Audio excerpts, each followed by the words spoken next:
Hi, this is Beru, and I'm going to walk you through healing the heroic Morchok encounter from a Resto Druid perspective. The most important thing about this fight, especially taking into consideration the 4.3 changes to Resto Druids, are understanding the damage patterns of the encounter and maximizing your tools to deal with those damage patterns. You're going to see when I start the fight here that I start off triggering Nature's Grace so that I can blanket rejuve out along the raid for that first stomp to prep the raid for the second stomp that's coming in right here. One of the things that is important to note about this encounter that there are two distinct damage patterns that you have to follow in each phase. You're always going to have a stomp that is very quickly followed by this sort of shard explosion that's going to do damage to your particular group on the fight.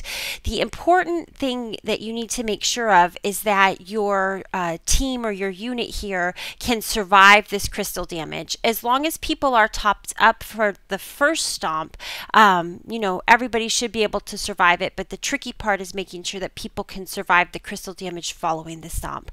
So you're going to see right there, just before I had gone ahead and popped Tree of Life after that first stomp to work on getting people topped up, making sure that their life was in order to survive the burst crystal damage. And you're going to see that I'm going to save my tranquility cooldowns for specific points in the fight, which is to say that we want to be able to use tranquility on the 75% chunk of the fight and the 25% chunk of the fight where the damage ramps up. So as such, I coming back in from sort of that hide behind the pillars phase, I'm going to trigger Nature's Grace again. I'm going to blanket through my group over here and make sure that I have got Nature's Grace running. I have rejuice out there running. I'm going to Swift Mend as soon as the stomp comes, all in an effort to try to get the raid in order to survive the stomp damage and the subsequent crystal damage. You see we spirit linked totem right there to help mitigate some of the damage this time around. And after the next stomp that happens right here, I'm actually going to stay out from the group and not run to the crystal to utilize tranquility to make sure that the raid is in healthy enough state to be able to survive that crystal explosion.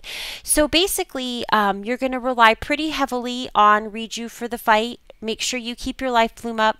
Make sure that you keep harmony active. And the few things that I want to specifically note about healing it, especially with our 4.3 toolkit, is that you're going to want to make sure that you save tools like Swift Mend and Wild Growth to times that they're going to be key to getting the raid's health in order. So you'll see that I always Swift Mend after a stomp to make sure that the stomp happens, life gets to the raid. I wait to Wild Growth until that stomp happens so that I'm getting the raid's life in order so that they can survive the damage from the crystal explosion when it comes in. I'm going to Tree of Life in the alternating phases that I'm not using tranquility. So I'll Tree of Life in the 100 to 75% phase, and then I'll tranquility in the 75 to 50 phase. I'll Tree of Life again to help deal with it, and I should go into it right here in just a minute in this 50 to 25 phase, and then I'm going to have tranquility up again for the 25 to 0% phase of his health, keeping in mind that the smaller he gets, the larger amount of damage that he's going to do to the entire raid. Really make sure that you focus on proactively getting rejuice out on the raid before that stomp.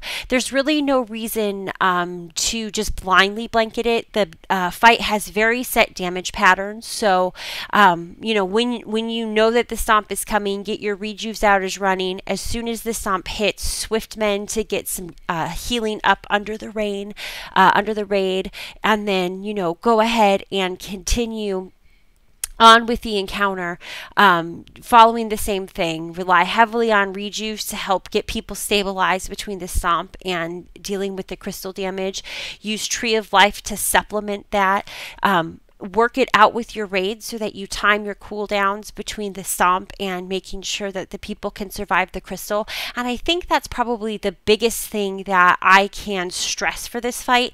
Everyone will be able to survive that stomp as long as the raid's fully healed up and well. The key parts and the key areas of survival are making sure that the raid can survive the crystal damage that follows within just a few seconds after the stomp. So when you're setting up your healing, really make sure that that's where your healers are focused, because that's what's going to kill people. Be aggressive with your cooldowns, power word barrier, raid wall, or mastery, anti-magic zone, tranquility, spirit link totem, all great things to use there. But if people are going to die, it's rarely going to be to taking the stomp, and it's going to be to not having enough life to survive that crystal explosion. So really focus on making sure that the raid is healthy enough in that section to survive it. Additionally, this fight is a great fight for Barkskin. You'll see it on my action bar, constantly on cooldown. I pretty much use it every time it was up. It's also a great time to use your cheetah form. You'll see that I almost always go to cheetah to make sure I get out of the ooze as it's spawning to quickly get behind my pillar. It's also got great opportunities for using a concentration potion. There's nothing to do when you get behind that pillar, so those are really perfect times to set up and utilize the concentration potions, as you've got nothing better to do and can use the mana. All in all, play smartly, be carefully aggressive with your rejuve use. Make sure you time your wild growth use to where it's going to be the most benefit to the raid, and that's generally hitting it after the stomp to get the raid topped up, and then it should be back up as you've just taken that crystal explosion. I hope you found this helpful, and please don't hesitate to let me know if you have any questions.